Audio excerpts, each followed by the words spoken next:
সুপ্রভাত প্রিয় দর্শক, সবাই কেমন আছো? আশা করি ভালো আছো, সুস্থ আছো। কোচবিহার জেলার এই ছোট্ট গ্রাম থেকে আমি প্রিয়া নতুন আরও একটা ভিডিওতে সবাইকে অনেক স্বাগত, অনেক ভালোবাসা। ঘুম থেকে উঠেই চা বানিয়ে নিচ্ছি। বাসি কাজকর্মগুলো হয়ে গেছে, এবার চা খেয়ে নিলে আরও ভালো লাগবে। কোনো সময় চা খেতে ইচ্ছে করে লাল চা, আবার কোনো সময় খেতে ইচ্ছে করে দুধ চা। তো কোনো ঠিক নেই কোন সময় যে কী খেতে ইচ্ছে করে। তো কিন্তু যখন যেটা খেতে ইচ্ছে করে তখন সেটাই বানায় আর কি। এমন কোনো বাধ্যতামূলক নেই যে সকালবেলা হয়ে দুধ চাই খেতে হবে।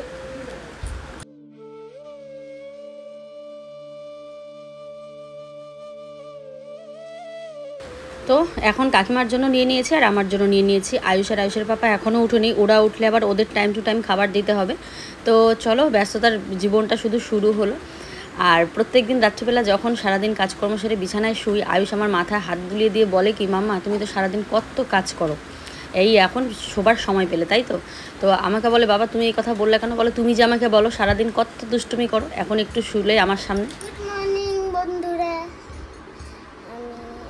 আমি ভোরবেলা উঠেছি, ব্রাশ করেছি, চা খেয়েছি, দাদার ঘরে ওষুধ খেয়েছি। এখন আমি লিখছি, দেখি আমি যাবো দুর্গা পূজার জামা আনতে। কি মজা কি মজা! তারপরে দুর্গা পূজার মধ্যে বন্দুক কিনবো। আজকে বন্ধুরা জানো না, কালকে আমাদের ঘুমোতে ঘুমোতে প্রায় 3টার কাছাকাছি বেজেছে। আর মহারাজা আজকে ঘুম থেকে উঠেছে সেই সকালবেলা, উঠে আমাদেরকে দরজা লক করে রেখে দিয়েছে, জানো? লক করে না? হ্যাঁ, আমি দরজা খুলতে পারি না, তোমাকে এত ডাকছি, পুরো লক ছিল দরজা। আমি শুধু ঝাপাইছি। না ঝাপাও না, লক মারা ছিল, দাদা এসে খুলে দিল পরে। কে লক করেছে? আমি তো লক করি না। মিথ্যা কথা বলে, পাগল। সত্যি বলতেছি। তাহলে দাদা কেমন করে খুলে দিল বাবা? দাদাকে তুমি জিজ্ঞাসা করবা যে দাদা তুমি কি দরজা খুলে দিছিলা মামামকে সকালবেলা? আমি শুধু, তুমি হয়তো মনে নাই, তুমি লাগাই দিছো, লেগে গেছে, আমি টানতেছিলাম, খুলে না দরজা। আমি এইবার শুধু ঝাপাইছি, তারপরে একটুখানি লাগছে, হ্যাঁ একটুখানি লেগেছিল, ওই জন্য লক হয়েছিল, আর খুলতেই ছিল না, জানো? সুপ্রভাত বন্ধুরা, আজকে আমরা পুজোর কেনাকাটা করতে যাব, তাই তো? সব বাচ্চা পার্টির আজকে কেনাকাটা হবে। বাচ্চা পার্টি, আয়ুষ সোনা, বিবান সোনা, মাহি সোনা। মাহির জন্য জুতাও কিনতে লাগবে। ওলে বাবলি, ওলে বাবলি, আমার একটা পছন্দ হয়েছে। ওলে বাবলি, নাও তাড়াতাড়ি লিখে ফেলো তো, তাড়াতাড়ি লিখে ফেলো তো। আর তার সাথে আমি একটু ডাক্তারের এখানে যাব বন্ধুরা, প্রচন্ড হাওয়া, কারণ বাইরে ভীষণ গরম। তার সাথে আমি একটু ডাক্তারের এখানেও যাব। তো ডাক্তার এখান থেকে গিয়ে ভাবলাম আর তো বেরোনো হয় না, লাইফ থাকে, তো একবারে বাচ্চাদের কেনাকাটা করে নিয়ে আসবো। আর এবার বড়দের কেনাকাটা তো সব আমাদের এখান থেকে শাড়ি যা আছে। কারণ আমি ওকে বললাম, এবার আর পুজোতে কেনাকাটা করতে পারবো না। দোকানে গিয়ে বলে, তোমার কপাল, তুমি এত কম দামে শাড়ি পাচ্ছ, তুমি বাইরে যাও এই শাড়ি 2500-3000 টাকা দিয়ে নিয়ে আসো গিয়ে। আমি এটা তো ঠিকই, তবুও কেন যেন এই শাড়ি দেখতে দেখতে আমারও মনটা একটা অন্যরকম হয়ে গেছে, একটু বাইরের শাড়ি কিন্তু নেবো না, যদিও ওটা বলছিলাম আর কি ওকে। তো নিজেদের দোকান থাকলে বা নিজেদের শপ থাকলে যা হয়, দোকান তো না আমাদের, অনলাইন শপ আর কি, তো যা হয় আর কি। তো তার মধ্যে বাড়িতে এসে লোকজন কেনাকাটা যখন করে আর যখন বলে যে এতটা রিজনেবল প্রাইসে শাড়ি দাও তোমরা, তখন জানো তো মনটা আরও খুশি হয়ে যায় যে সত্যি বাইরে এগুলোর দাম কত। তো যাই হোক, চলো আয়ুষকে লেখাচ্ছি, আমরা চা খেলাম, চাটা খেয়ে এখন হচ্ছে আমরা যাব। আর আজকে যেহেতু নিরামিষ, আমার মা আসছে, তো মা বললো খামার বাড়ির থেকে সবজি কি কি লাগবে বল। মানে খামার বাড়িটা হচ্ছে একটা বাজারের মতন, ওটাকে এখানে ঝিঙা পাওয়া যায়, কুমড়ো, লাউ, চাল কুমড়ো, লাউয়ের ডগা, চাল কুমড়োর ডগা, তারপরে কিছুদিন পরে শাক ফেলা হয়েছে, রসুন, পেঁয়াজ, মূলো শাক, সর্ষে শাক, এগুলো। ও হো, এত সবজি। শুধু আমি যাই না খামার বাড়িতে, মানে খামার বাড়িতে মানে বাপের বাড়িতেই সেরকম একটা আমি যাই না, তো মাই নিয়ে আসে এগুলো বেশিরভাগ।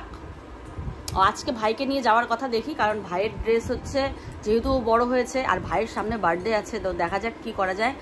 আর ভাইয়ের ড্রেস কিনতে হবে, সেজন্য ভাইকে নিয়ে যাব। কারণ ভাইয়ের ড্রেস তো আগে নিজের, দাঁড়াও হ্যাঁ বলবেন, আগে নিজের পছন্দে ভাইয়ের ড্রেস কিনতাম, কিন্তু এখন তো আর সেটা হবে না, কারণ এখনও অনেকটা লম্বা হয়েছে, এখনও ক্রিকেট খেলে, প্রচুর বড় হয়েছে জয় এখন।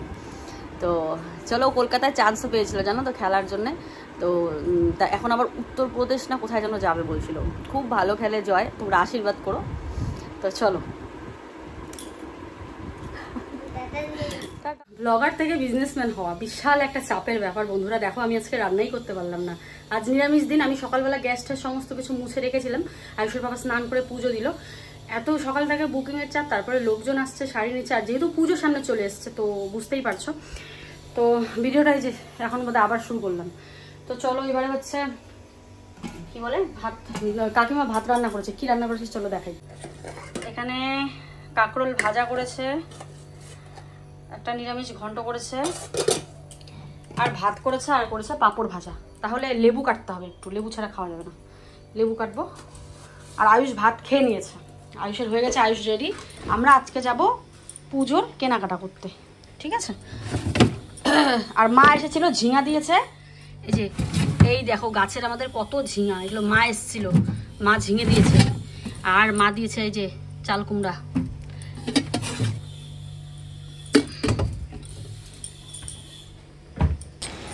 তো এত আশা নিয়ে সব কাজ করছিলাম যে তাড়াহুড়ো করে খেয়ে দিয়ে যাব পুজোর কেনাকাটা করতে। আয়ুষ এত এক্সাইটেড, সবাই আমরা এক্সাইটেড ছিলাম। হঠাৎ করেই আমার শরীর আবার খারাপ হয়ে যায়। আমি বললাম না কোন সময় যে মাথাটা ঘোরাচ্ছে আমি বুঝেই উঠতে পারছি না। হিমোগ্লোবিন আবার টেস্ট করা হয়েছিল, হিমোগ্লোবিন কিন্তু এবার 8-এ নেমে গেছে। তো ভীষণই মানে কষ্ট হচ্ছে। তো কি বলবো তোমাদেরকে। তারপরে আর খাওয়া দাওয়ার পর আর যাওয়াই হলো না শপিং করতে। ফ্যানের নিচে যে গরম পড়েছে, তো চলো খেয়ে নিই। সর বাবা আলোটা ছাড়। আর এই যে এমন একটা চাল এনেছে বন্ধুরা, আমি এখন ভাতই খেতে পারি না। এটা চিকন চাল আমার ভালো লাগে না, এই যে মোটা মোটা চাল হয় না, যেগুলো একটু দামে কম হয়, ওই চালগুলো ভালো লাগে। চিকন চাল দিয়ে ভাতই খাই না, খাইতে ইচ্ছে করে না। চলে আসলাম নেক্সট ডে। কালকে ওই যে বিকেলবেলা যে ওরা এসেছিলো, তোমাদেরকে একটা ছোট্ট ভিডিও দিয়েছিলাম, ওই ডিমা ওরা এসেছিলো। তো সেই ছোট্ট ভিডিওটাই আর কি কালকে রাতে করেছিলাম। তো সেটা তো আর ভ্লগে অ্যাড হয়নি, সেটা কালকেই পোস্ট হয়ে গেছে। চলে আসলাম এটা পরের দিন সকালবেলা। আজকেও সকালবেলা খুব শরীর খারাপ লাগছিল, তারপরেও মনের জোর নিয়ে কাজ করছি যে না আমাকে তো সুস্থ হতেই হবে। আমি এত তাড়াতাড়ি ভেঙে পড়লে বা এত তাড়াতাড়ি দুর্বল হলে কি করে চলবে। কিন্তু শরীরের নাম হচ্ছে বাবা জীবন, সে তো আর সয় না, তার যেটা মন চাবে সে সেইভাবেই অ্যাপ্লাই হবে আমাদের উপর। তো মানে কি বলবো আর। তো চলো কালকে ঝিঙে এনেছিল মা, সেই ঝিঙে আলু দিয়ে সেই কবে ফ্রিজে রেখেছিলাম বোয়াল মাছ। ওই আমাদের পুকুর থেকে বোয়াল মাছ নিয়ে এসেছিলো, ওই মানে এটা আমার শ্বশুরবাড়ির পুকুর আর কি। তো বড় বোয়াল মাছ কেটে ঠেটে ফ্রিজে রেখেছিলাম, অর্ধেক বানিয়েছিলাম। আর অল্প কিছু ছিল মাছ, যেমন দেখো এই যে 2 পিস মাথার মতো ছিল, 3 পিস হচ্ছে বডিটা ছিল, আর 1 পিস লেজার মতো ছিল আর কি। তো এটাকে আর কি বানাবো আজকে আর বাজারে টাজারে পাঠানো হয়নি। তো ওই ঝিঙে আলু দিয়ে তাড়াতাড়ি করে একটা রান্না করব আর কি। তো কড়াইতে জিরে ফোড়ন দিয়ে তারপরে টমেটোগুলোও দিয়ে দিলাম, দিয়ে এবার ঝিঙে আলুটা ভেজে নেবো আর কি। আলাদা করে ভাজলেও হয়, আর আমি আজকে আলাদা ভাজবো না, একসাথেই ভাজবো, কারণ অনেকটা সময় লাগে আলাদা করে ভেজে রান্নাবান্না করতে নিলে। আর আজকের এই মাছের ঝোলটা আমি কোনো রকম বানাচ্ছিলাম, আমার কিন্তু স্নান পুজো সবই হয়ে গেছে, স্নান পুজো করেই রান্না করতে এসেছি আর কি। তো বৃষ্টি পড়ছে আজকে এই এতদিন পর আজকে বৃষ্টি পড়ছে আর কি। বাইরের ওয়েদারটা খুব সুন্দরও ছিল, আজকে কোনো গরম নেই, কিচ্ছু নেই। এতদিন যে পরিমাণে গরম পড়েছিল সেই গরমটাও নেই। তো আজকে বেশ রান্নাবান্না করতে আরামই লাগছে, আর মোটামুটি শরীরটা হালকা ভালো লাগছে। মানে গরম দেখলেই বোধহয় শরীরটা বেশি খারাপ হয়ে যায় আর কি আরও।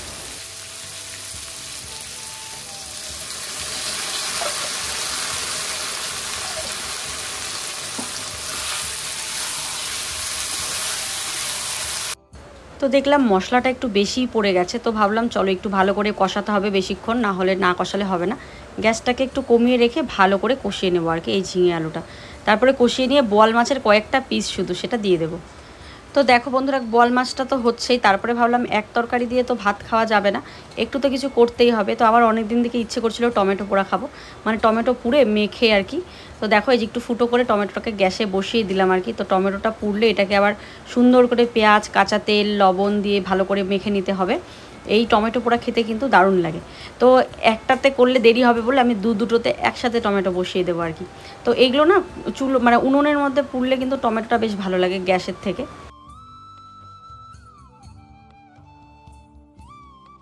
তো দেখো বন্ধুরা, টমেটোটা পোড়া হয়ে গেছে। এবার জলে ভালো করে ধুয়ে পরিষ্কার করে নেব। টমেটো পোড়া কারা কারা খেয়েছো কমেন্ট করো। এই টমেটো পোড়াটাই আমি দেখেছি গ্যাসের মধ্যেও ফ্রাই প্যানে রেখে বসিয়ে রাখে, তো সেটার থেকে না এইটার গন্ধটা বেশ ভালো হয়, একটু পোড়া পোড়া হয়।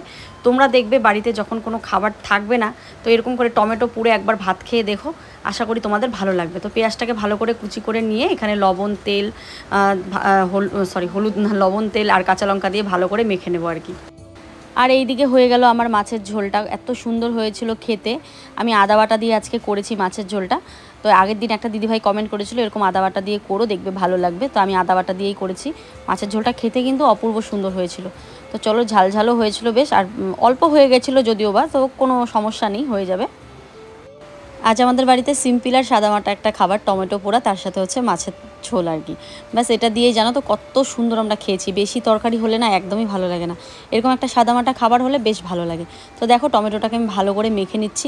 তোমরা কিন্তু অবশ্যই ট্রাই করো, তোমাদের রান্নাবান্না তো আমি ট্রাই করি, তোমরা আমাকে কমেন্টে এসে বলো। তো আমি যেভাবে বললাম টমেটো মাখাটা একটুখানি খেয়ে দেখো, দেখবে যেমন রুটিও খেতে পারবে, ভাতও খেতে পারবে। তো চলো বন্ধুরা, সবার জন্য থালা বাড়লাম যে না সবাই মিলে একসাথে খেয়ে নেব। তো কাকিমাকে ডাকছি, কাকিমা বলে না আমি তো পান্তা খেয়েছি, এখন আমি আর খাবো না ভাত। মানে কাকিমা সকালে ভাত ছিল, পান্তা ভাত, সেটা খেয়েছে। আর আয়ুষের বাবাকে ডাকছি, ও বলছে না আমি এখন একবারে স্নান টান করে তারপরে খাবো, এখন খাবো না। আর আয়ুষ বলছে আমি তো এখন খাবোই না, আমি এক গাদা এখন ওষুধ খেলাম। তো আমি বলি না না, এখন একটুখানি খাও, পরে আবার খাবা না হয়। তো পরে আয়ুষকে অনেক কষ্টে রাজি করালাম, একা একা খেতেও ইচ্ছে করে না। তো এই যে দুজনের থালাটা বেড়ে নিচ্ছে। আয়ুষকে বললাম, আয়ুষ বলছে অল্প দাও আমাকে, বেশি দিবা না। তো আমি ঠিক আছে, আর আমার তো খিদে পেয়েছে, তো ভাবলাম চলো দুজনেই তাহলে খাই, ওরা না হয় পরে খাবে।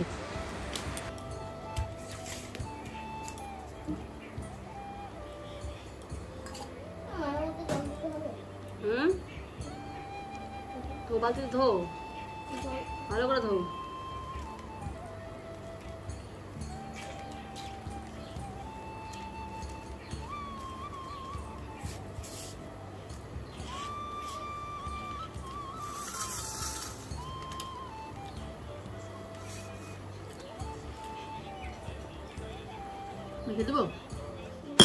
তো টমেটো পোড়া দিয়ে দারুণ ভাত খেয়ে লম্বা একটু ঘুম দিয়েছি। আমি তো সচরাচর দুপুরে ঘুমোতে পারি না, কাজের এত প্রেশার থাকে, কিন্তু আজকে জোর করে ঘুমিয়েছি। ঘুম থেকে উঠে ফ্রেশ হয়ে গুরুত্বপূর্ণ কাজ করছি, যেই কাজটা আমার অনেক আগে থেকে করা উচিত ছিল, সেই কাজটা আমি করছি এখন নিজের জন্য। সত্যি কথা বলতে জীবনে কোনো দিন ভাবিনি, দেখো না সারা জীবন এই পাগলির মতনই, দেখো না সেরকমভাবে রূপচর্চা, না স্কিন কেয়ার, না নিজেকে টেক কেয়ার, না অন্য কিছু। তো আজ ভাবছি যে না, আজ না মানে বেশ কয়েকদিন থেকেই ভাবনা যে আমার যেই সমস্ত জিনিসগুলো আছে, মানে আমি যেই এক্সট্রা যে আমার ইনকামগুলো হয়, সেই ইনকামটাকে আর খরচ করব না। এবার হচ্ছে নিজের কথা একটুখানি ভাববো। তো এখানে বড় বড় কয়েকটা নোট রেখে দিলাম। তো এটা অনেক দিন থেকেই করছি, ভাবলাম চলো আজকে আমি তোমাদের সাথে সেটা শেয়ার করি। তো বন্ধুরা বলো কি ভিডিও করব, ভালোই লাগে না ভিডিও করতে, শরীরের পরিস্থিতি এতটা খারাপ। তারপরে কালকে থেকে মন মেজাজও ভালো না বেশি একটা। তো মন মেজাজ ভালো না এই জন্যই যে আমার তো শরীর খারাপ, আমি তো ভিডিও করতে ইচ্ছে করে না বা ভিডিও দিতে পারছি না তোমাদের ভালো মতো করে। কালকেও দেখো অর্ধেক ভিডিও শ্যুট করে আর ভিডিও করিনি সেরকম একটা। আর আজ রান্নাবান্নাগুলো দেখলে সেগুলো আজকের রান্নাবান্না, মানে দুদিনের ব্লগ মিলিয়ে তোমাদের আজকে ব্লগ দিচ্ছি। মনের কথা শেয়ার করবো ইউটিউবে, আগে যেটা একদম ফ্রিভাবে শেয়ার করতাম সেটাও পারি না। একদম আগে যে একদম ফ্রিলিভাবে শেয়ার করতাম, এই যে শেয়ার করার মতো এই একটা জায়গায় আছে। তো ঠাকুর ঘরে বসে আছি, আর সব থেকে গুরুত্বপূর্ণ যেটা কাজ, আমার হাতে ইউটিউব ছাড়া, ইউটিউবের ইনকাম ছাড়া যে সমস্ত ইনকামগুলো হয় আমার, তো সেই ইনকামগুলো, সেটা প্রমোশন হতে পারে, সেটা ফেসবুকের ইনকাম হতে পারে, সেটা ইনস্টাগ্রামের ইনকাম হতে পারে, বা যাই হয় না কেন, আমার সব পেমেন্ট কিন্তু আমি খরচা করতাম, মানে কাজে লেগে যেত। এই থাকতো কিস্তি, বা এটা থাকতো সেটা থাকতো, বা ইউটিউবের ইনকামটা যেহেতু কমে গেছে তারপরে এইগুলো কিন্তু আমার লাগতো খরচা। তো এবার ঠিক করে নিয়েছি যে না, আর না, এবার নিজের জন্য কিছু করতে হবে। এই যে ঘরটা জমাচ্ছি, আমার তো নিজের বলে সেরকম কিচ্ছু নেই না, আমি সোনার গয়না বানিয়েছি ইউটিউবে এসে, সেরকম সত্যি যারা আমার ভিউয়ার্স তারা জানে, সেরকম কোনো সোনার জিনিস বানায়নি। শুধু দুজোড়া কানের আর হচ্ছে কি বানালাম একটা আংটি, ব্যাস এইটুকুই। পলার আংটিটা যাও ছিল, এটা গিফট করেছিল, এটা ভেঙে গেছে। তাছাড়া আমার জীবনে এই যে আমি এত লাখ লাখ টাকা ইনকাম করেছি, আমার জীবনে আমার বলতে কিচ্ছু নেই। দেখো এই বাড়িঘর তো আছে সবারই, বরের বাচ্চার, আজকে আমার যদি কিছু হয় তো ওদেরই থাকবে, বা যাই হোক একটা কথার কথা, বাড়িটা তো একান্ত নিজের নয়। তো ভেবেই নিয়েছে যে ব্যাংকে রাখলেও কি হয়, কোনো না কোনো একটা দরকার আমাকে তুলে আনতে হয়, ফিক্সড করবো, ফিক্সড করার মতো একটা বিগ অ্যামাউন্ট লাগবে, সেটা তো সম্ভব না। তো নিজের জন্য কিছু যদি জমাতে হয়, নিজের জন্য এই যে একটা ঘট আছে এটাতে নিজের জন্য জমা ভাবছি, যেটা আমার পার্সোনাল, ইউটিউবের পেমেন্ট নয়, কারণ ইউটিউবের পেমেন্ট হচ্ছে আমাদের দুজনের পেমেন্ট। আর সেদিন একটা প্রমোশন করে এসেছি, ভিডিও এখনও পোস্ট করা হয়নি, সেটা বাতাসা কোম্পানির ছিল, সেটাতে ভালো পেমেন্ট করেছে মোটামুটি, তো সেটার টাকাটা ঢুকিয়ে রাখলাম। আরও কিছু আছে, সবগুলো ঢুকাইনি, কারণ পুজোরও তো কেনাকাটা করতে হবে, বাচ্চাদের দিতে হবে, তো যতটা সম্ভব এখানে রেখেছি, যতটা দূর চেষ্টা করব এই ঘরটাতে রাখবো। তারপরে যেদিন এই ঘরটা ভাঙবো সেদিন আমি তোমাদেরকে দেখাবো। আর 2 বছর আগে এই ঘরটা আমি কিনেছি যে জমাবো বলে, টাকা 500 টাকাই ফেলে রেখেছিলাম, 2 বছর ধরে এটাতে 500 টাকাই ছিল, আর 1 টাকাও ছিল না। তো এটা আজকে না, আমি বেশ 1 মাস থেকে এটাতে 500 টাকার নোটই ফেলছি শুধু, দেখি না এটা কত হয়, তোমাদেরকে শেয়ারও করিনি, ভাবলাম চলো জিনিসটা শেয়ার করি, আমার সাথে সাথে তোমরাও করো, একটা ঘট কিনে আনো, এটা জানি না কত নিয়েছিল মনে নেই, তো তোমরা এরকম একটা ঘট নিয়ে এসে 500 টাকায় যে জমাতে হবে তার কোনো মানে নেই, 10 টাকা 5 টাকা 100 টাকা, তবে 500 টাকাটা রাখলে কি একটা বিগ অ্যামাউন্ট হয়, এটাই আর কি। তো সবাই তো আর 500 টাকা ধরো সামর্থ্য হয় না, তো তোমরা 100 টাকা করেও রাখতে পারো, মানে একটা 10 টাকা 20 টাকা না রেখে পুরো 10 টাকা 20 টাকা একটা 100 টাকার নোট বানিয়ে এনে 100 টাকার নোটটা ফেলবা, তাহলে অনেকটা জায়গাও থাকবে, খুচরো খাচরা মিলে 10 টাকার নোট ফেললে কি হয় বলো তো, মানে অল্প টাকা হয় আর কি, 100 টাকা বলো 200 টাকা বলো, মানে একটা মেন একটা নোট এনে এটার মধ্যে রাখবা, খুচরা রাখবা না যে 5 টাকা 10 টাকা, খুচরা না, হয় 50 টাকার নোট না হলে 100 টাকার নোট, ব্যাস এইটুকুই।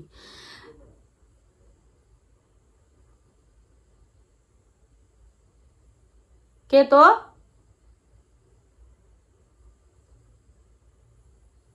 কেউ নাকি?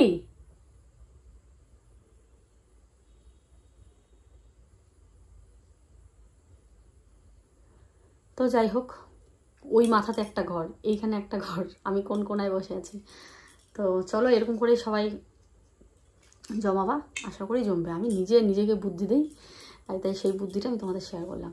তো এই যে জীবনে প্রথম নিজের জন্য কিছু করছি, তো যাই হোক এটা বলার জন্যই আসলাম যে এই কথাটা শেয়ার করি তোমাদেরকে। এটা ভাঙবো না, যতক্ষণ না এটা ফুল হবে ততক্ষণ ভাঙবো না। আর এইখানে একবার যদি টাকা ঢুকে, এটা তো ভাঙা ছাড়া বের করতে পারবে না কেউ, আর অল্প টাকা হলে কেউ এটা ভাঙতে যাবে যতক্ষণ না ফুল হচ্ছে। তো ব্যাংকে রাখলেও খরচ হয়, হ্যাঁ হয়তো ব্যাংকে রাখলে সুদ দেয়, কিন্তু এখান থেকে কোনো সুদ পাবা না, কিন্তু এখান থেকে যে অ্যামাউন্টটা বাড়বে সেটা হয়তো ব্যাংকেও জমালে হয়তো হবে না, আমার যেটা মনে হয়। না অনেকেই পারে আবার ব্যাংকে জমাতে, আমার মতো তো আর সবাই না। হ্যাঁ যেটা মেন যেটা হয় না, এলআইসি ফেলআইসি হয়, সেগুলোতে জমানো ঠিক আছে, সেগুলো তো আমরা জমাই, সেটার থেকে তো আর কাটা তোলা যায় না, সেটা তো আমাদের জমানো হয় প্রত্যেক মাসে তো না 3 মাস পর পর, তো সেটা আলাদা ব্যাপার। মানে এই হয় না কত প্রমোশন থাকে, প্রমোশনের টাকাগুলো হয়তো বেকার খরচ হয়ে যায়, সেই বেকার খরচ হয়ে যায় এখানে, মানে টাকা হাতে রাখা মানেই তোমার যে কোনোভাবে খরচা হবেই। তো সেই আমি মানে ভাবছি যে আমার যে প্রমোশনগুলো হবে সব টাকা এখানে রাখবো, ওটা একান্ত আমার টাকা। দুধ গন্ধ হয়েছে কেন? তুমি কি করতেছো? তুমি কি করো? এটা কেমন একটা গন্ধ হয়েছে, না ফেলতে হবে না, রাখো, আরেকটা তো দুধ আছে। তুমি করোটা কি? দুধ বিস্কিট বানিয়ে দিই। রে এটা বাইরে বের করে রাখো, এটা নষ্ট হয়ে যায়, দই হয়ে যাবে, এটা বাইরে বের করো। তুমি আস্তে আস্তে, 1 জগ দুধ আছে, দুধ 1 জগ, সরাসরি আমি বের করে দিই, পড়ে গেলে একবারে গেল। তুমি করবাটা কি সেটা আমাকে বলো তো। তোমার জন্য দুধ বিস্কিট বানিয়ে দিই। কেন? কিসের জন্য? দাঁড়া। তোমার বলে খিদে লাগছে। হ্যাঁ তোমার বলে খিদে লাগছে। আরে বাবা পাপা আসুক পরে খাই। কে ততক্ষণ একটু বানাই দেই, একটু পেটটা ভরবে, লাইক তো করবা এখনই। ইস ভগবান, বন্ধুরা কাণ্ডটা দেখো, খালি আমি খালি মুখটা দিয়ে উচ্চারণ করলাম যে আমার কেন খিদা পাচ্ছে। কি করবা? গ্লাসটা ধুবো। ওরে আমি পারি তো নিয়ে খাইতে। না আমি করে দেই তোমার জন্য, এইটুকু করতে পারবো না। উলি বাপরে বাপরে, কি পাকা পাকা কথা রে। দুধ পড়তেছে মা, দুধ পড়ে। তাও তো আমি ঢালি দিই। ঠান্ডা দুধটাই খাবো আমি। হবে এইটুকুই হবে, বেশি দুধ খেতে পারি না আমি। ঠান্ডা দুধ মানে এটা গরম করে রাখা ছিল দুধটা। অল্প দিবা চিনি। হ্যাঁ বাপরে, তুমি এত এত যত্ন করো আমার। হ্যাঁ, তোমার পাপাও তো বোধহয় এত যত্ন করে না।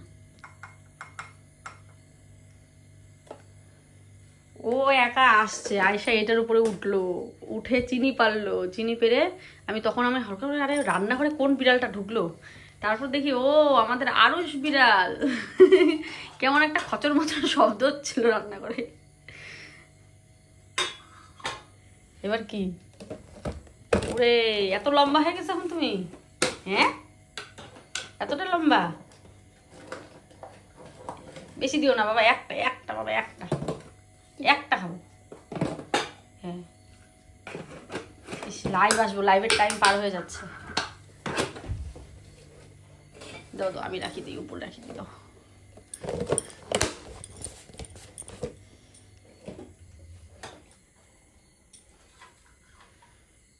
খাবার খাবার খাবার খাবার আমার খাবার। আমার বললাম না শরীর ভালো না সকাল থেকেই, তাও লাইভে আসবো কারণ প্রচুর মাল ঢুকেছে, সেগুলোকে তো বের করতে হবে বলো। আর পুজোর বেশি দিন নেই, আজকেই অর্ডার করলে, কালকে অর্ডার করলে পাবে মানুষ। তো এই যে আমার জন্য দুধ বিস্কুট, সত্যি কথা বলতে আমার বড় বোধহয় এত আমার জন্য ভাবে না, আমার ছোনা বাবাটা যত ভাবে আমার জন্য। টুকুনু বাবা একটা কিছু করে দাও। ওই বাবা, আমি দিদি ছোনাটা ঠিক আছে, আমি খাই। হ্যাঁ, এই যে এখনই পড়তো বলবো।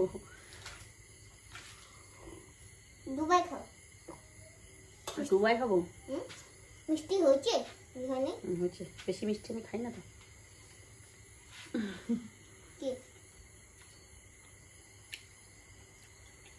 আমার প্রতি আয়ুষের যে এই ভালোবাসা বা এই ব্যবহার, এটা কিন্তু ও কিন্তু সব সময়ই করে, কিন্তু তোমাদের সামনে দেখানো হয় না। আজকে তোমাদেরকে আমি শেয়ার করলাম যে ও আমার কতটা যত্ন নেয়। তো চলো বন্ধুরা, সবাই ভালো থেকো, সুস্থ থেকো।